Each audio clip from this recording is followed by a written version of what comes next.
नमस्कार प्यारे बच्चों, मैं आपका अपना Nilesh sir. Welcome to Quantum Academy Varanasi centre.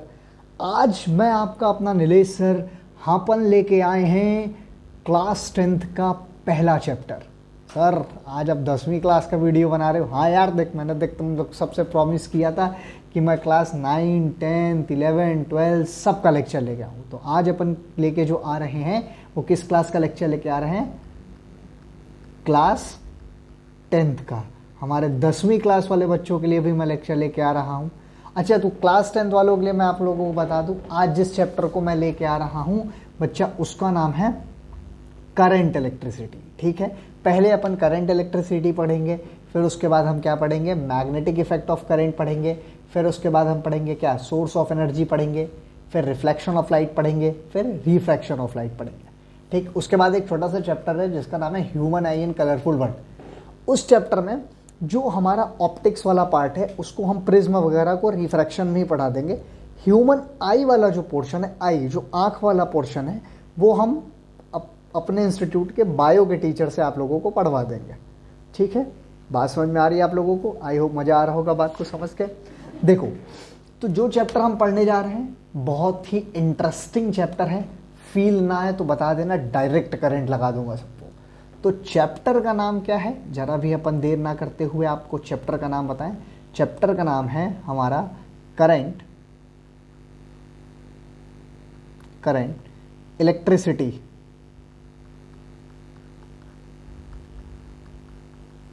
Current electricity. Sir ये कैसा चैप्टर है? सर देखो, क्लास 10th की जो फिजिक्स है ना बच्चों, वो एग्जैक्टली क्लास 12th के बराबर है। जैसा कि हम जानते थे हमारी 9th की फिजिक्स 11th के बराबर है। मतलब बराबर क्या, मतलब जो जो चैप्टर्स हमने 9th क्लास में पढ़ रखे हैं वही सारे किस में पढ़ रखे हैं? 11th क्लास में। जो हम 10th क्लास में पढ़ रखेंगे वही हम किस में पढ़ रखेंगे? 12th क्लास में पढ़ रखेंगे। बात समझ में आ रही है बेटा? कोई दिक्कत वाली समस्या, कोई परेशानी नहीं? तो सर करंट इलेक्ट्रिसिटी पढ़ रहे हैं, इस चैप्टर का मतलब डेप्थ क्या है? मतलब अगर बेसिक आप बात बताएं तो इस चैप्टर किसके बारे में है? बेसिकली यार देखो, मैं अगर तुम लोग को समझाऊं कि ये जो चैप्टर है ये करंट के फ्लो के ऊपर है, तो यहाँ से मैं एक छोटा सा डेफिनेशन से चैप्टर की स्टार्ट करूँगा। तो जो डेफिनेशन है करंट की डेफिनेशन, वो हमसे क्या कहती है? Rate of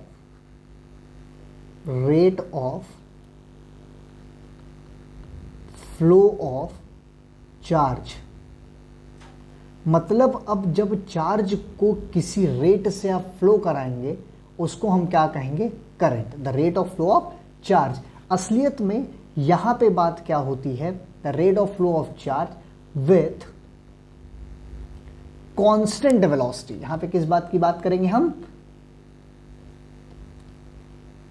constant velocity. ठीक है, कांस्टेंट वेलोसिटी की बात करेंगे।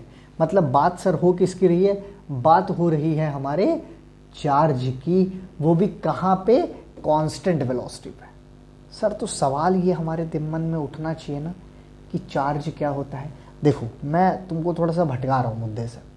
मैं तुमको मुद्दे से भटका के एक बहुत ही मजेदार बात बताने जा रहा हूं। असलियत में ये सारी चीजें जो हम पढ़ते हैं ना, ये हमारी फिजिक्स की एक यूनिट होती है जिसका नाम है इलेक्ट्रोमैग्नेटिज्म। इलेक्ट्रोमैग्नेटिज्म।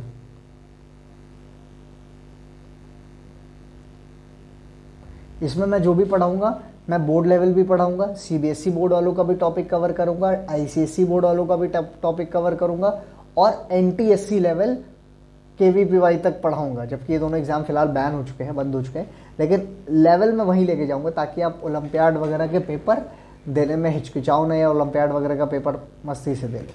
तो इलेक्ट्रोमैग्नेटिज्म बच्चा हमारी यूनिट है। इलेक्ट्रोमैग्नेटिज्म में क्या होता है, ये सारी की सारी बात हम तब पढ़ते हैं। इसमें पहला चैप्टर है इलेक्ट्रोस्टैटिक्स।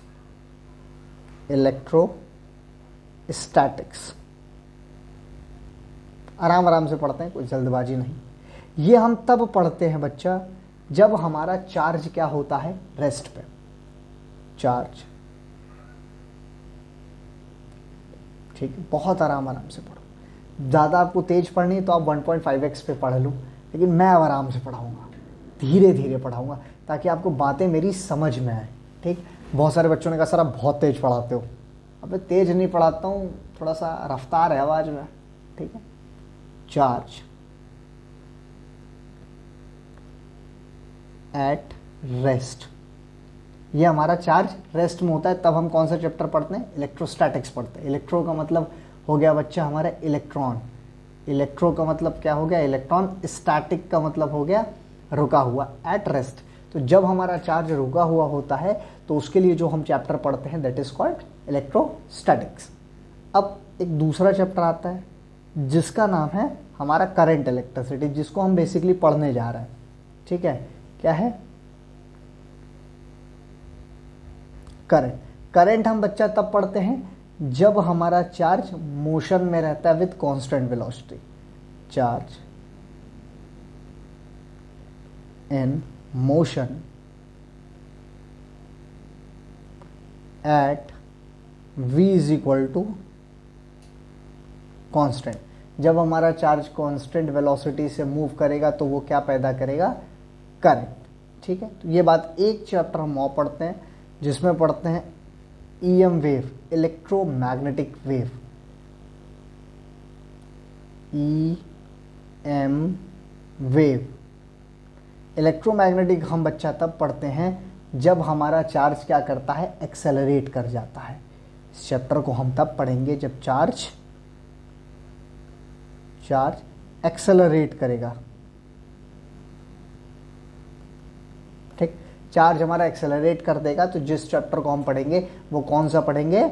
हमारा ईएम वेव। तो बेसिकली हम तो क्लास 10th में है सर, हमको तो इतना बड़े बड़े चैप्टर्स के नाम से ना कोई लेना देना है, ना इनकी हमको जानकारी रखने की ज़रूरत है।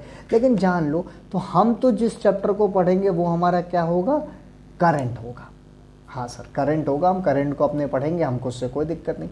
तो आओ हम करंट को पढ़ते हैं जो कि हमारा एक कांस्टेंट वेलोसिटी से है, ठीक। तो आइए चलते हैं।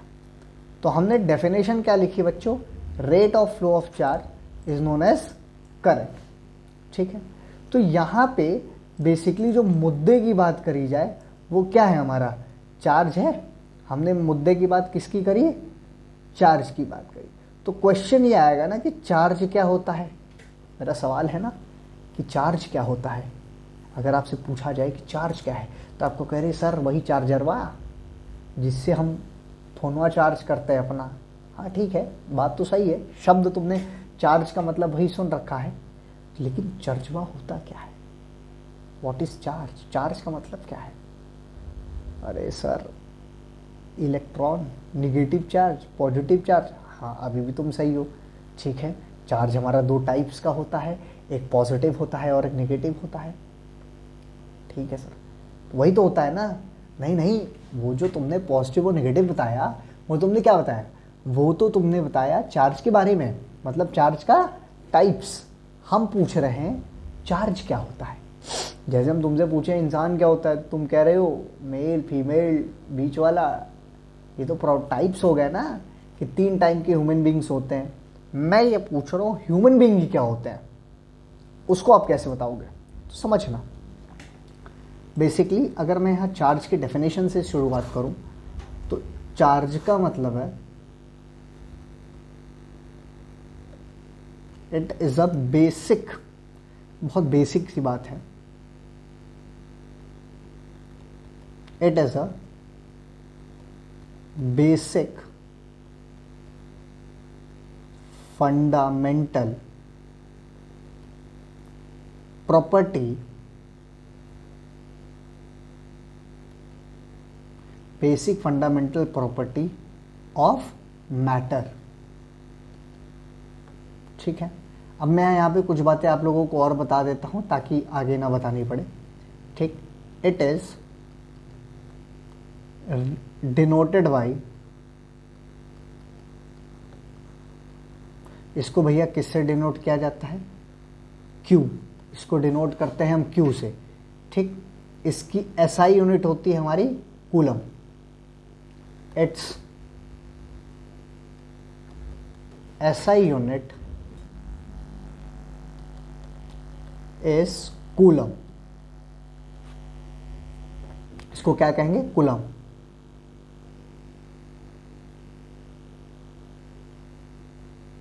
कूलम। ठीक, ये इसकी एसआई यूनिट होती है। तो अगर हम बेसिकली चार्जेस की बात करें तो चार्ज हमारा कितना होता है, एक पॉजिटिव होता है और एक नेगेटिव चार्ज होता है। तो यही हमारे दो चार्जेस होते हैं बच्चों। ठीक, अब पॉजिटिव चार्ज है, नेगेटिव चार्ज है, तो इसकी कुछ प्रॉपर्टीज़ होंगी। तो सर आपने यहाँ पे हेडिंग में लिखा डेफिनेशन में कि इसकी कुछ क्या होती हैं, प्रॉपर्टीज़ की आपने बात करी है। तो सर वो प्रॉपर्टीज़ क्या है, आओ समझते हैं। देखो हुआ क्या, चार्ज के बारे में समझते हैं कि अगर हमारे पास कोई छोटा सा मास है, सपोज करो ये हमारे पास कोई ईंटा है। ठीक, अगर हम इसको तोड़ेंगे तो ये छोटा सा होगा। ठीक, इसको और तोड़ा, ये क्या हो गया, और छोटा, और तोड़ा, और छोटा, और तोड़ा, और छोटा। ये सबसे छोटा जो पार्टिकल बचा इसको हमने क्या कह दिया, एटम। ठीक, अब एक पागल साइंटिस्ट है, उसने कहा मैं एटम को तोड़ूंगा, तो उसने एटम के 3 टुकड़े किए। तो जब एटम का 3-3 टुकड़ा हुआ तो कुछ हमको क्या मिले, जिसको आप लोगों ने नाम दिया सब एटॉमिक पार्टिकल। हाँ सर, याद आ गया, क्या नाम दे दिया था हम लोगों ने, सब एटॉमिक पार्टिकल। ठीक, सब एटॉमिक पार्टिकल। सर क्या क्या आया था, अरे सर पहला आया था हमारा इलेक्ट्रॉन,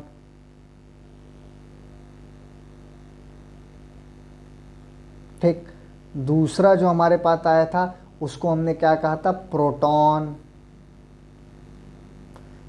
तीसरा वाला जो आया था उसको हमने क्या कहा था, न्यूट्रॉन। ठीक, अब सर इसमें हमने कुछ बातें और बताई कि इलेक्ट्रॉन हमारा नेगेटिव चार्ज होता है, प्रोटॉन हमारा पॉजिटिव चार्ज होता है, इलेक्ट्रॉन हमारा इलेक्ट्रिकली न्यूट्रल होता है। ये तो बताई गई ना, लेकिन मेरा ये कहना है कि इन पे चार्जेस आए कहाँ से, इन पे नेगेटिव पॉजिटिव चार्जेस कहाँ से आया, बताओ। इन पे जो चार्जेस आए हमारे, ये कहाँ से आए, इन पे भाई नेगेटिव आया, पॉजिटिव आया, न्यूट्रल आया, तो ये चार्जेस कहाँ से आया, मैं जानना चाहूँगा ना कि इन पे चार्जेस कहाँ से आएंगे। अब ध्यान समझना, इन पे चार्जेस की जब हम बात कर रहे थे तो रियलिटी में इन चार्जेस के ऊपर पर्टिकुलर रिसर्च हुआ। अब उस रिसर्च में क्या पाया गया, चलिए सबसे पहले हम जान लेते हैं प्रोटॉन पार्टिकल के बारे में। प्रोटॉन, इन पे क्या रिसर्च हुई, देखो पाया ये गया बच्चा कि जो भी हमारा चार्ज पार्टिकल होता है, मान लीजिए यहाँ से हम लिया कोई चार्ज क्यू, ठीक, तो ये हमने पाया कि इस चार्ज क्यू के अंदर से ये चार्ज क्यू खुद में से कुछ निकाल रहा है, और इस निकलती हुई चीज को कहा गया इलेक्ट्रिक लाइन ऑफ फोर्स।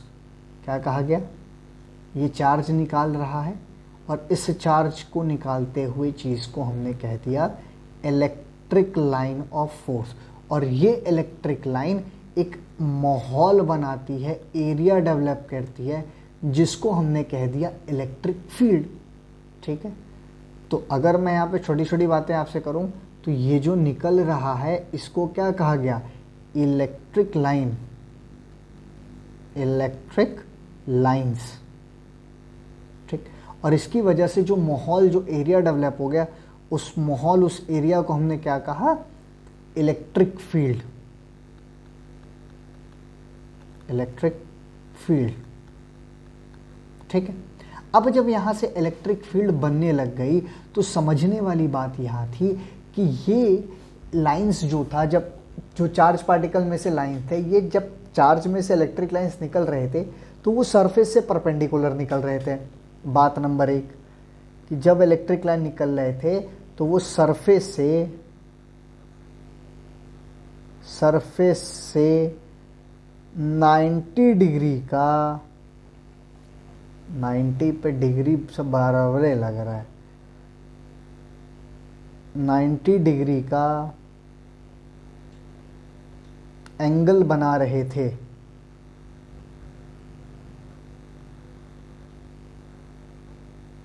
ठीक, दूसरी बात भाई, एक इलेक्ट्रिक लाइन दूसरे इलेक्ट्रिक लाइन को कभी भी इंटरसेक्ट और इंटरसेप्ट नहीं करती।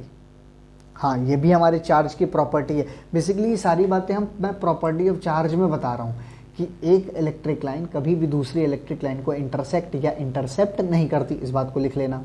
ठीक, अब इसमें सबसे खास बात बच्चा जो पाई गई वो ये पाई गई कि ये इलेक्ट्रिक लाइन अपने अंदर से जो इलेक्ट्रिक लाइंस को निकाल रहा था, इसका जो नेचर था प्रोटॉन वाले का, वो कैसा नेचर था, इस तरीके से बाहर की तरफ इलेक्ट्रिक लाइन को डोनेट करने का नेचर था। क्या था, यहाँ पे जो हमारी इलेक्ट्रिक लाइन थी वो क्या हो रही थी, डोनेट हो रही थी। ये हमारे इलेक्ट्रिक लाइन को क्या कर रहा था, मस्त डोनेट कर रहा था, एकदम रईस आदमी की तरह। ठीक, अब उसी तरह सेम बातें हमारे प्रोटॉन की जगह इलेक्ट्रॉन में भी आई। इलेक्ट्रॉन भी हमारा क्या था, इलेक्ट्रॉन भी इसी एटम का बच्चा है, तो इलेक्ट्रॉन में भी वही सारी बातें। सपोज कर लिया हमने यहाँ पे क्यू चार्ज को ऐसे अपने ले लिया और ये चार्ज पार्टिकल भी अपने अंदर से क्या निकालने लग गया, इलेक्ट्रिक लाइन ऑफ फोर्स निकालने लग गया। ठीक है ना सर? हाँ सर, समझ में आ रहा है। अरे नहीं आएगा तो बता देना यार, कोई दिक्कत वाली बात नहीं है। ठीक है, ठीक है। तो जब ये इलेक्ट्रिक लाइन हमको यहाँ से एक इलेक्ट्रिक फील्ड बनाएगा, तो हमने ये पाया कि इसकी जो इलेक्ट्रिक लाइन ऑफ फोर्स का डायरेक्शन होगा वो अंदर की तरफ होगा, मतलब रिसीविंग होगा। ये देखो, ये इलेक्ट्रिक लाइन को क्या कर रहा है बच्चों, रिसीव कर रहा है। ये सारी बात मैं आप लोगों को बता रहा हूँ प्रॉपर्टीज ऑफ चार्ज में। इसका जो इलेक्ट्रिक लाइन का नेचर है वो कैसा है, प्रोटॉन या पॉजिटिव चार्ज का जो नेचर होगा वो हमेशा कैसा होगा, ये नेचर इसका कैसा होगा, डोनेटिंग।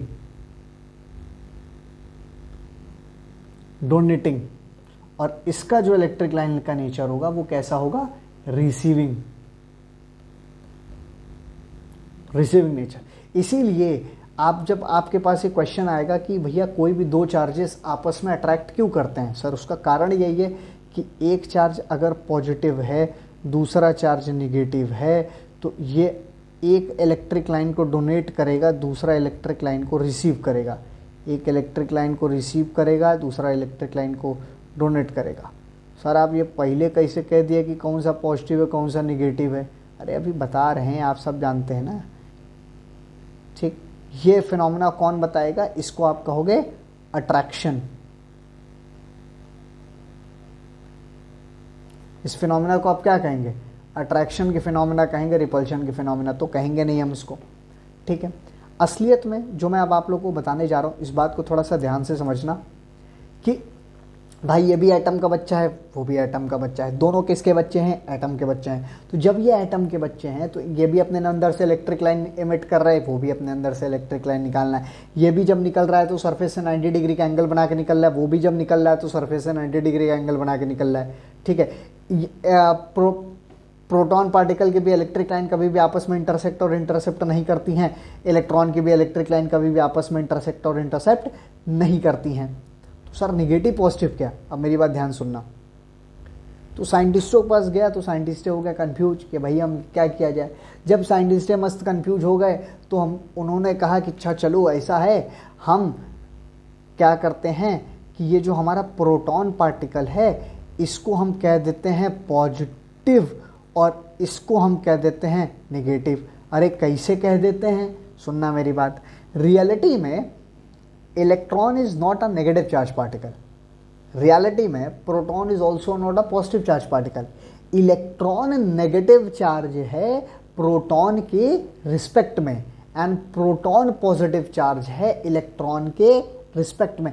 रियलिटी में इन पे कोई चार्जेस नहीं है, दे बोथ आर नेगेटिव और positive with respect to each other. इसीलिए आपने कभी भी इलेक्ट्रॉन की तुलना प्रोटॉन से ही की होगी, प्रोटॉन की तुलना इलेक्ट्रॉन से ही की होगी।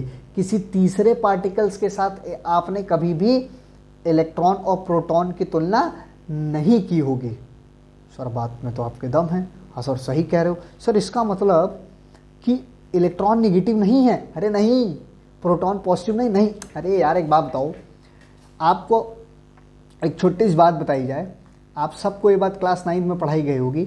अगर हम छोटा सा यहाँ पे एक बात कर लें, मैग्नीट्यूड ऑफ चार्ज, ठीक है, यहाँ पे एक हेडिंग डाल लें, magnitude of charge, magnitude of charge. भाई आप मैग्नीट्यूड ऑफ चार्ज की बात क्या करते हो कि सपोज करिए आपके पास यहाँ कोई क्यू चार्ज है, इसका आपको मैग्नीट्यूड लेना है, तो अगर ये पॉजिटिव है, पॉजिटिव चार्ज प्रोटॉन है, तो आप क्या करोगे, प्लस ले लोगे 1.6 इंटू 10⁻⁻19 कूलम, ठीक। और अगर हमारा चार्ज इलेक्ट्रॉन है तो आप इलेक्ट्रॉन के टर्म में क्या लोगे कि -1.6 इंटू 10⁻⁻19 कूलम। तो भैया इनके मैग्नीट्यूड चार्जेस के क्या हैं, सेम। सिर्फ नेगेटिव साइन क्या बताता है, नेगेटिव और पॉजिटिव, इसके इलेक्ट्रिक लाइन के डायरेक्शन को बताता है कि भैया इसमें से इलेक्ट्रिक लाइन निकल रही है और दूसरे वाले में इलेक्ट्रिक लाइन जा रही है। यही दो बातें बताती हैं चार्जेस के बारे में। तो सर बेसिकली चार्ज क्या है, charge is a fundamental property of matter. किसी भी मैटर के प्रॉपर्टी के फंडामेंटल को हम क्या कहते हैं, हमारा चार्ज कहते हैं। बोलो सर बात आई समझ में? अरे हाँ या ना यार, बहुत आसान आसान बातें हैं, छोटी छोटी बातें हैं, छोटे छोटे हम लोगों ने यहाँ पे स्क्रीन पे हमारे देख रहे होगे आप लोग। ठीक है, आगे चलें, कोई दिक्कत, यहाँ तक समझ में आ गया। अब हम आपको थोड़ी सी एक बातें और बताते हैं। प्रॉपर्टीज ऑफ चार्ज में एक छोटा सा फिनोमेना आता है जिसका नाम है, यहाँ बच्चा लिखते रहना तुम लोग सब लोग, ठीक है, क्वांटाइजेशन ऑफ चार्ज। हेडिंग है क्वांटाइजेशन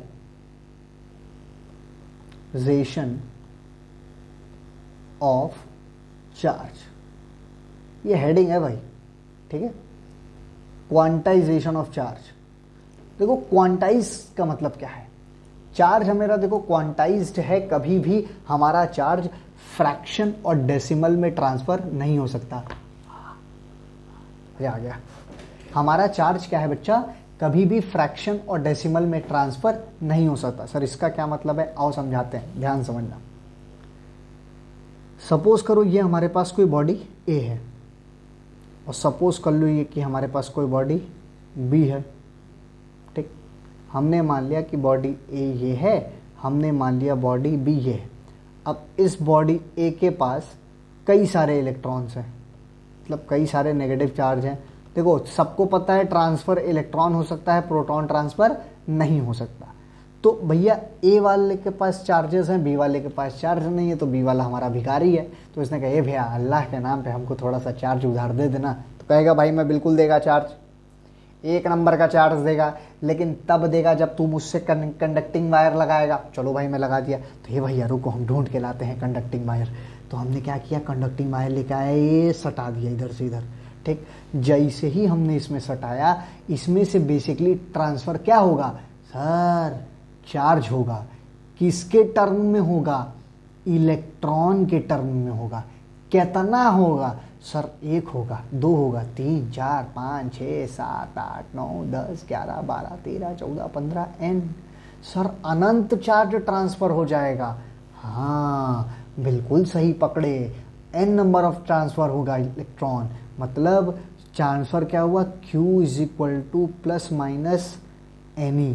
किसके टर्म्स में हुआ, इलेक्ट्रॉन के टर्म में हुआ। कितना हुआ, n हुआ। मतलब हमेशा याद रखना, जब इसमें से एक चार्ज निकलेगा तो इस पे 1 - 1 प्लस चार्ज आएगा। जब इसके अंदर चार्ज जाएगा तो इस पे 1 माइनस चार्ज आ जाएगा, क्योंकि इसमें इलेक्ट्रॉन की मात्रा बढ़ रही है ना, और उसमें प्रोटॉन की मात्रा बढ़ रही है, क्योंकि number of electron number of proton के बराबर होता है। तो यहाँ पे हम इसकी अगर छोटू सी एक प्यारी सी हेड डेफिनेशन लिख लें क्वांटाइजेशन की, तो बड़ा मजा आएगा। लिख लो,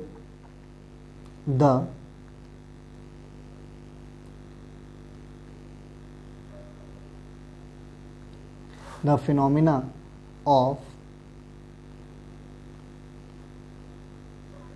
transferring of electron या फिर charge in whole number, whole. भैया चार्ज को जब हम क्या करते हैं, होल नंबर में ट्रांसफ़र करते हैं। मतलब सर यहाँ पे क्या हमारा 2.4 इलेक्ट्रॉन ट्रांसफ़र नहीं हो पाएगा, कभी नहीं हो पाएगा। अब एक बात बताओ, तुम शादी में जाते हो, मान लो एक टाइम पे आपको 2 जगह से इनविटेशन आ गया, तो अगर तुमको शादी में जाना तो क्या मुंडी अलग भेजोगे, पैर अलग भेजोगे क्या? अबे जहाँ जाओगे होल नंबर में जाओगे ना, पूरे जाओगे ना। हाँ सर जाएंगे तो पूरे। तो भैया तुम क्वांटाइज हो, जहाँ जा रहे हो पूरा जा रहे हो, तो ऐसे को हम क्या कहेंगे, क्वांटाइजेशन ऑफ चार्ज। हमारा इस सिस्टम में क्या है, चार्ज कैसा है, क्वांटाइज्ड है, कि वो जहाँ जा रहा है हमारे होल नंबर में जाएगा, फ्रैक्शन और डेसिमल में ट्रांसफ़र नहीं होगा। बोलो भैया बात समझ में आ गई, नहीं आ गई? सर आ गया, मज़ा आ गया। सर अभी सब बातें काहे की हो रही है, चार्ज की हो रही है। सर चार्ज में इतना समय लगा दिया, अरे अभी एक दो प्रॉपर्टीज़ और बताएंगे गुरु, काहे चिंता ले रहे हो। बहुत मस्त मस्त चीज़ पढ़ाएंगे, बहुत स्टैंडर्ड लेवल पे पढ़ाएंगे। मतलब एक ICSE वाला बच्चा या फिर जो बच्चा हमारा कोई बढ़िया एंट्रेंस एग्ज़ाम देने वाला है वो भी मौज पा जाएगा। सर अभी तो करंट शुरू भी नहीं हुआ है, समझे? आओ, यहाँ तक सबने अगर नोट कर लिया तो भैया बहुत अच्छी बात है, आगे चलते हैं। एक छोटा सा हेडिंग अपन डालते हैं जिस टॉपिक का नाम है, ये एक लॉ है, हमारे CBSE क्लास 12th में बहुत अच्छे तरीके से इसको पढ़ाया जाता है, लेकिन ये चार्ज की प्रॉपर्टी ही बताता है, इसलिए हम इसको यहाँ पे बच्चा पढ़ लेंगे। तो देखो ये इस लॉ का नाम है हमारा क्या, कूलम्स लॉ। क्या नाम है, कूलम्स,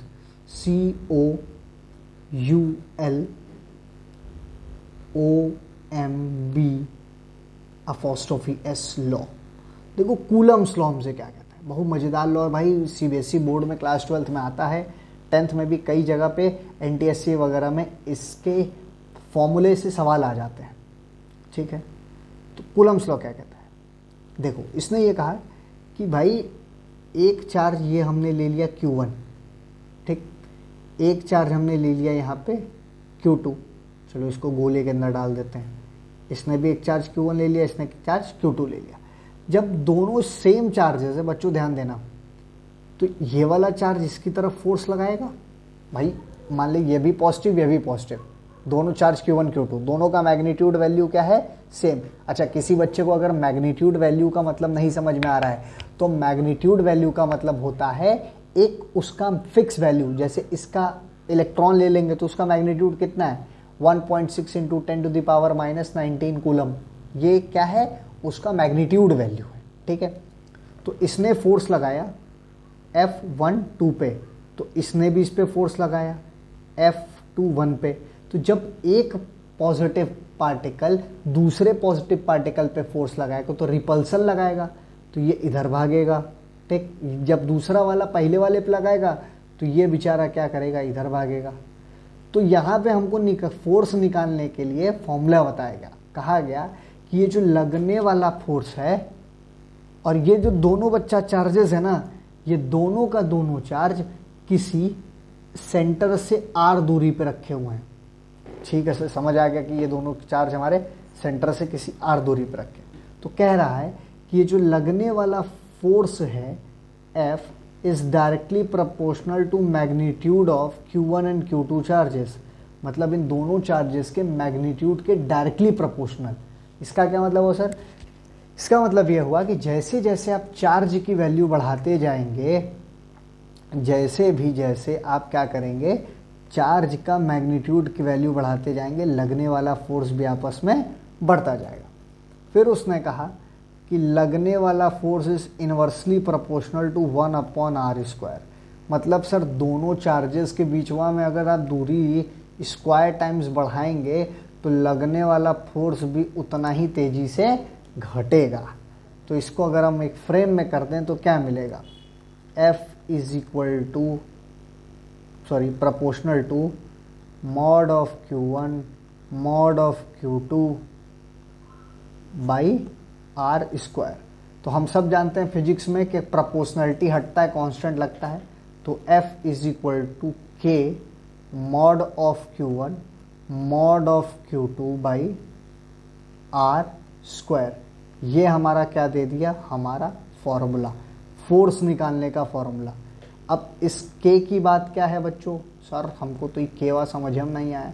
देखो इस K को कहते हैं बच्चा इलेक्ट्रोस्टैटिक्स कांस्टेंट। क्या कहते हैं, इलेक्ट्रोस्टैटिक्स कांस्टेंट। अब इस K की वैल्यू होती है 1/4 पाई एप्सिलॉन नॉट इसकी न्यूमेरिकल वैल्यू होती है बच्चा लगभग 9 × 10⁻⁹। ये यूनिट होती है हमारे के की। अगर आपको ये बात समझ नहीं आए तो कोई खास दिक्कत नहीं है, हम लोग आगे इसको समझेंगे। तो अगर आप इसकी डेफिनेशन कहिए तो मैं आपको लिखवा दूं। तो इसकी डेफिनेशन हमसे कहती है, यहाँ पे अपन लिख लेते हैं छोटा सा में कि कूलम्स लॉ की डेफिनेशन हमसे कहती क्या है। लिखते force of interaction between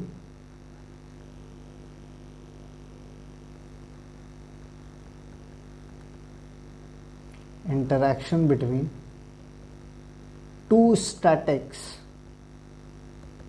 point charges which is directly proportional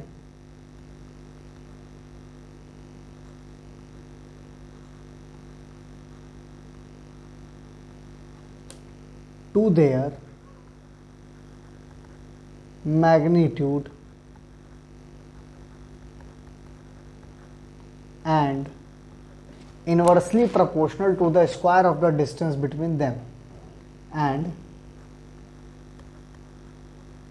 inversely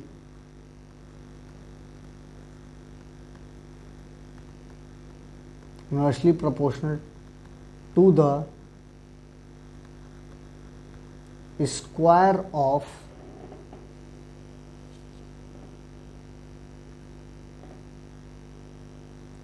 of distance between them। ठीक है, इनके बीच का डिस्टेंस कितना होगा हमको ये पता चल गया। ठीक है, ये हमारा कूलम्स लॉ हो गया हमारा। आगे चलें, कोई दिक्कत। अब देखो 3 बातों की बात कर लेते हैं, हेडिंग डाल लेते हैं छोटा छोटा, जिसका नाम है बच्चा इंसुलेटर एंड कंडक्टर। ठीक है,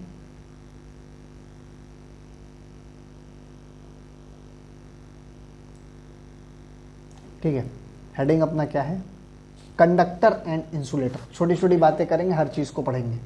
ठीक, कंडक्टर एंड इंसुलेटर।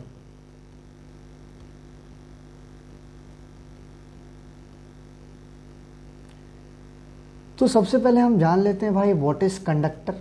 सबसे पहले हम किसको जानते हैं, कंडक्टर को जानते हैं। उसके बाद हम किसको जानेंगे भैया, इंसुलेटर को जानेंगे। तो कंडक्टर की बात करें, यहां मैं तुमको एक बहुत मजेदार चीज और चीज पढ़ाऊंगा। ठीक है, पहले समझते हैं कंडक्टर क्या है।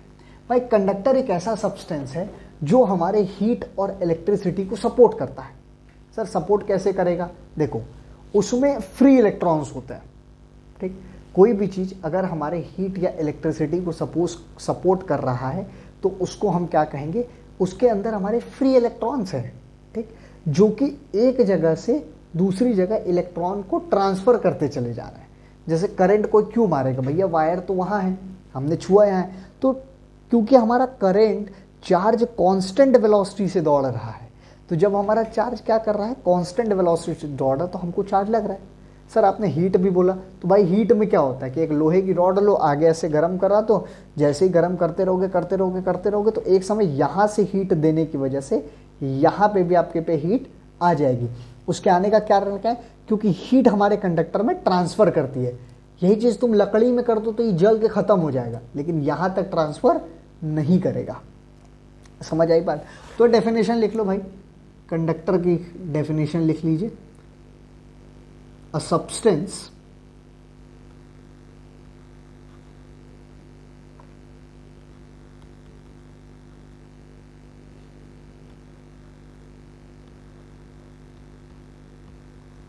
through which charges can easily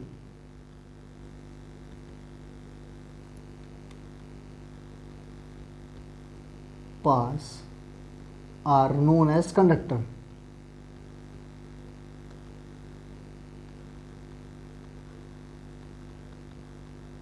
ठीक, सिंपल।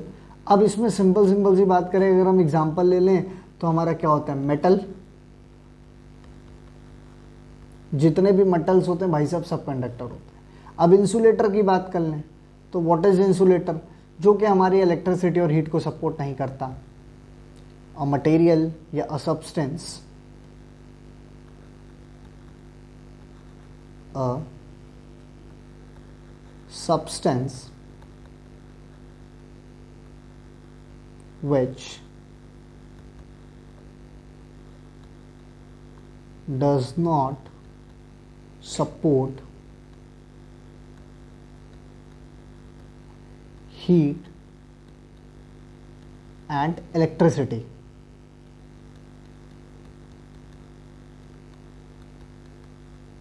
एक ऐसा सब्सटेंस जो हमारी हीट और इलेक्ट्रिसिटी को सपोर्ट नहीं करता है उसको हम क्या कहते हैं, इंसुलेटर कहते हैं। हाँ सर समझ में आ गया। अब भाई एक मज़ेदार चीज़ और आती है इसके बीच में जिसको हम कहते हैं हमारा सेमीकंडक्टर। क्या कहते हैं, सेमी कंडक्टर। सर अब ये बताओ यार ये सेमी कंडक्टर क्या होता है, इसके बारे में तो हमने कभी सुना ही नहीं। तो सर हमारा जो सेमी कंडक्टर होता है ना वो एक ऐसा मटेरियल होता है जो कि हाईली इंसुलेटर होता है बट लेस कंडक्टर होता है। सर इसका क्या मतलब हो गया, हाईली इंसुलेटर है मतलब लेस कंडक्टर है। देखो हाईली इंसुलेटर का मतलब क्या है, जिसके अंदर इंसुलेटिंग प्रॉपर्टी थोड़ी ज़्यादा है, ठीक है चलिए मान गए। लेकिन लेस कंडक्टर का मतलब क्या है, भैया जिसके अंदर कंडक्टिंग प्रॉपर्टी कम है। लेकिन पता है सेमीकंडक्टर में क्या होता है कि सेमीकंडक्टर जो मटेरियल होता है उसमें बिना करंट फ्लो कराए आपकी चीज़ें पास ही नहीं हो पाएंगी। जैसे एग्जाम्पल के तौर पे बताऊं तो पेन ड्राइव, मेमोरी कार्ड, ठीक है, वो सब कैसा मटेरियल से बना हुआ है, सेमीकंडक्टर। टीवी का रिमोट अगर आप उसमें करंट पास नहीं कराएंगे तो वो काम भी नहीं करेगा। लेकिन ऐसा भी नहीं है कि उसमें जब आप पास करा रहे हो करंट तो बहुत ज़्यादा करंट लग जा रहा है, समझ रहे हो ना, बहुत ज़्यादा करंट अगर हमको झटका मारते रहे, नहीं। तो एक ऐसा मटेरियल जिसमें हाईली इंसुलेटिंग प्रॉपर्टी हो बट लेस कंडक्टिंग प्रॉपर्टी हो, ऐसे मटेरियल को हम क्या कहेंगे, सेमीकंडक्टर। ठीक है, a material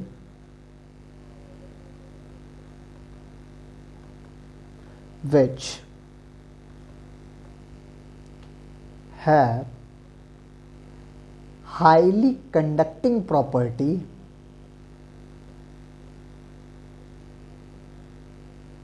highly conducting property. देखो नहीं समझ में आया तो बोल रहा हूँ वो भी लिखते चलना, ठीक है। हाईली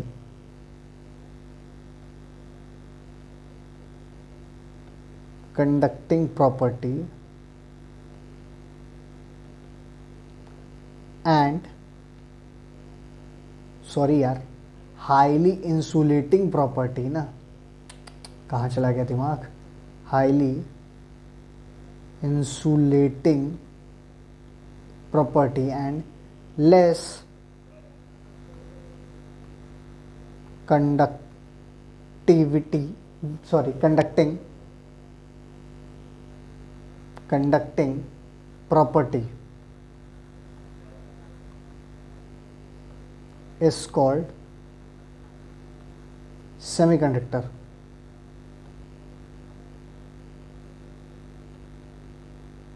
ठीक, ऐसे मटेरियल को हम क्या कहेंगे, सेमीकंडक्टर मटेरियल कहेंगे। अब सेमीकंडक्टर में भाई तुम एग्जांपल ले लो, सबसे बेस्ट है भाई साहब सिलिकॉन।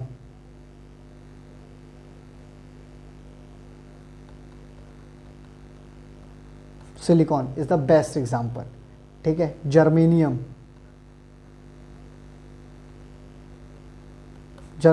बहुत अच्छा एग्जाम्पल है हमारे सेमीकंडक्टर का, ठीक है। और आमतौर की बोल भाषा में देख लें तो pen drive, CD, remote, ETC, ये सारे के सारे हमारे कैसे मटेरियल हैं बाबू, सेमीकंडक्टर मटेरियल। तो सेमीकंडक्टर का मटेरियल आप समझ गए। हमारे पास प्रॉपर्टी में हम क्या क्या पढ़े, हमने जान लिया हमारे पास कितने टाइप के मटेरियल होते हैं। एक कंडक्टर होता है जो हमारे हीट और इलेक्ट्रिसिटी को सपोर्ट करता है, एक हमारा मटेरियल होता है इंसुलेटर जो हमारे हीट और इलेक्ट्रिसिटी को सपोर्ट नहीं करता है, एक है हमारा सेमीकंडक्टर जो हाईली इंसुलेटर होता है बस लेस कंडक्टर होता है, एक होता है सुपर कंडक्टर जो हो ही नहीं सकता। This is the ideal condition. ठीक है, यहाँ तक बातें आप सभी को समझ में आ गई होंगी, आई होप समझ में आ गया है। तो अब इन सब का जो लेना देना है वो हमारी इलेक्ट्रिसिटी से है, करंट से है। तो करंट से कैसा लेना देना होगा कि अब ये जो चार्जेस जितनी चीज़ें हम लोगों ने बच्चों पढ़ी वो सारी की सारी किसी कांस्टेंट रेट से, कांस्टेंट वेलोसिटी से हमारे कंडक्टर में बहेंगी।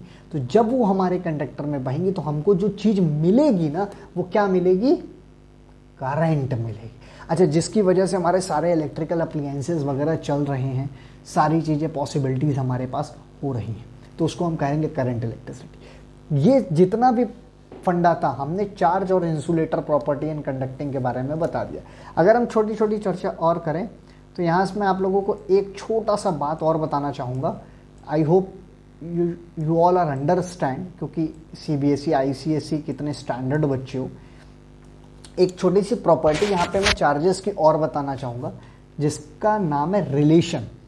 एक छोटा सा रिलेशन मैं आप लोगों को यहाँ पे समझाना चाहूँगा। आई होप आप सब समझोगे। थोड़ा सा टफ कंटेंट है, कंटेंट थोड़ा सा टफ है, लेकिन आई होप आप सब समझोगे, बड़ा मजा आएगा क्योंकि पूछा है एक दो जगह पे। ध्यान से समझना। रिलेशन बिटवीन, या हम ये कह सकते हैं difference between, not relation,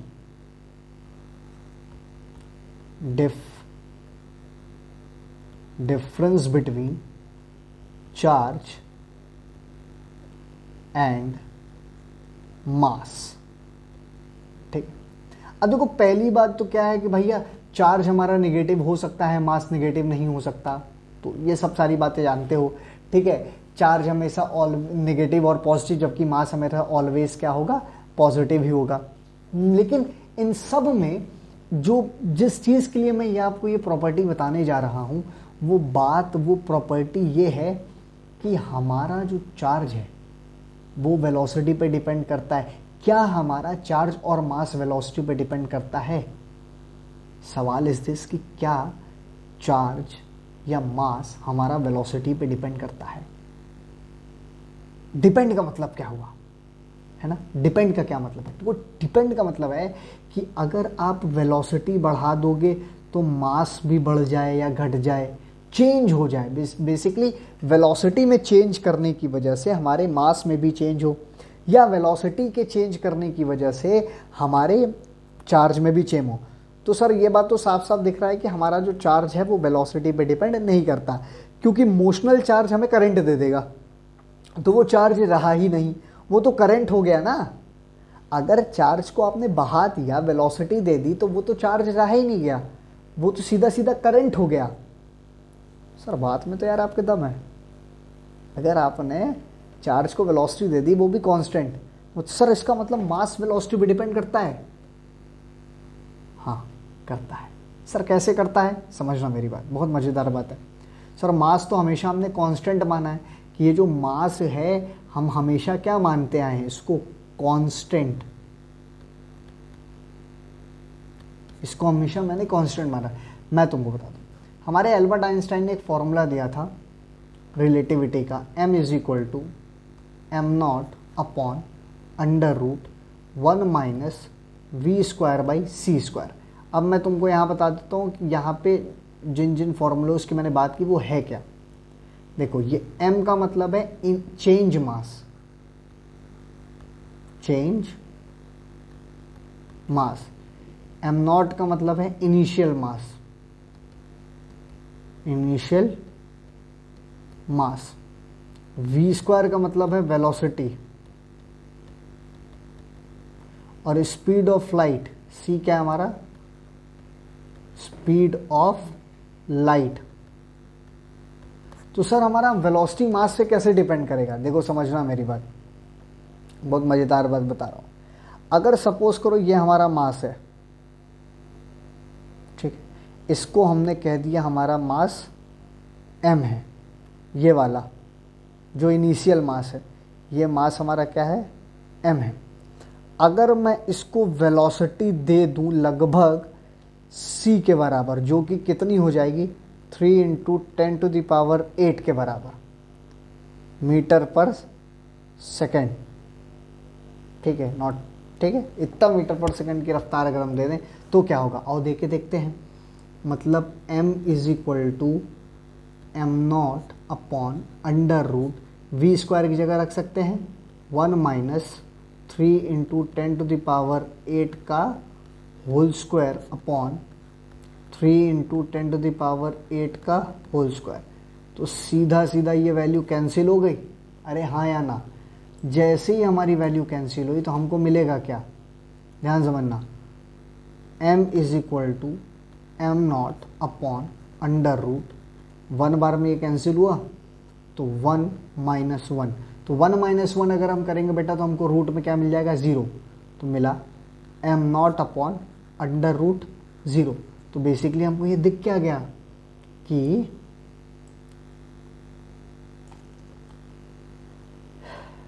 m =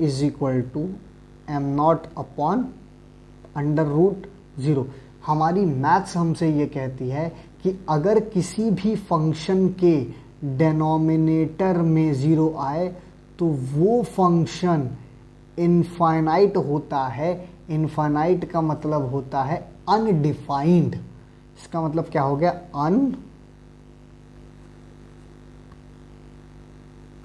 undefined, मतलब ये डिफाइन ही नहीं हो पाएगा। फिर अगर आप किसी भी मास को स्पीड ऑफ लाइट के बराबर देंगे तो जो हमारा कांस्टेंट मास था, जो कभी बदल नहीं सकता था, जिसको हम कांस्टेंट मानते थे, वो अनडिफाइंड हो जाएगा। भैया अनडिफाइंड का मतलब क्या हुआ, बदल गया ना।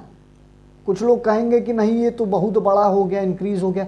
अरे इंक्रीज और डिक्रीज क्या तेल लेने, ये मास हमको क्या हो गया, अनडिफाइन हो गया। मतलब जहां हमको पता है कि मास एक कांस्टेंट टर्म है, वो अब क्या हो गया, एक अनडिफाइंड क्वांटिटी हो गया। अभी हमको पता था कि इसका मान लो 10 kg है, ठीक, और स्पीड ऑफ लाइट के बराबर से मूव करा दे, दौड़ा दें, तो इसका मास नहीं पता चल पाएगा। अब समझ आई बात, ठीक है।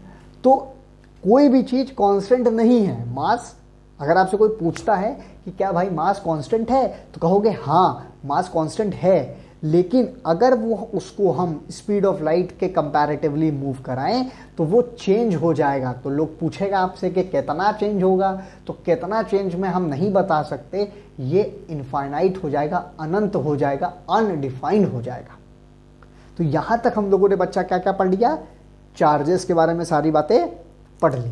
तो जो भी छोटी मोटी बड़ी चीज़ें हैं मस्त आराम से इसको आप पढ़ते रहिए, नोट्स में लिख लीजिएगा स्क्रीनशॉट लेने के बजाय, ठीक। कोई गलती वलती हुई हो, नहीं समझ में आए तो उसके लिए क्षमा मांगता हूँ, ठीक। बाकी कोई दिक्कत समस्या आई होप नहीं आई होगी, बहुत शॉर्ट सा कॉन्सेप्ट है। अगले लेक्चर्स में आएंगे तो हम अपने टॉपिक को कवर करते चलेंगे, जिसमें हम करंट इलेक्ट्रिसिटी को पढ़ेंगे, करंट पढ़ेंगे, हम अपना पोटेंशियल डिफरेंस पढ़ेंगे, ओम्स लॉ पढ़ेंगे, रेजिस्टेंस पढ़ेंगे, रेजिस्टिविटी पढ़ेंगे, कंडक्टिविटी पढ़ेंगे, कंडक्टेंस पढ़ेंगे, सीरीज पढ़ेंगे, कॉम्बिनेशन पढ़ेंगे, पैरेलल पढ़ेंगे। अरे सर बस करो, अरे यार ठीक है, बता लेने दो भाई, इतना खतरनाक टॉपिक है, मजा आएगा। देखो पहले मैं पूरी थ्योरी को कवर करता चलूंगा, कुछ कुछ सवाल कराता हुआ चला जाऊंगा, ठीक है। उसके बाद में इकट्ठा आप लोगों से क्या कराएगा, सीधा सवाल, मतलब पीपीटी के फॉर्म में मैं सवाल लाऊंगा, 25, 30, 40 सवाल इस चैप्टर से रिलेटेड करा दूंगा, ठीक है। मौज करते रहिए, पढ़ते रहिए, तब तक के लिए ओके बाय।